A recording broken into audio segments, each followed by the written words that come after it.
नांदेडमध्ये बुधवारी मध्यरात्री भूकंपाचे 4 धक्के बसल्याने नागरिकांमध्ये घबराट निर्माण झाली होती. या भूकंपाची तीव्रता 4.4 रिश्टर स्केल होती. नांदेड शहरासह परिसराला मध्यरात्री 1:37 पासून हे भूकंपाचे धक्के बसले. भूकंपाचा केंद्रबिंदू हिंगोली जिल्ह्यातील शिंदेपांगरा परिसरात असल्याची माहिती प्रशासनाकडून देण्यात आली आहे. मध्यरात्री अचानक घरांना कंप जाणवताच नागरिकांनी तातडीने घराबाहेर धाव घेतली.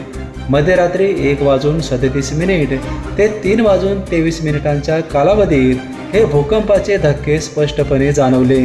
या भूकंपामुळे अद्याप तरी कोणतीही मोठी हानी झाली नसल्याचे समजते आहे. हिंगोलीत मागील 6 वर्षापासून भूकंपाचे धक्के जाणवत असल्याची माहिती समोर आली आहे. बेपेन ब्युरो न्यूजसाठी विजय यशपुत्र.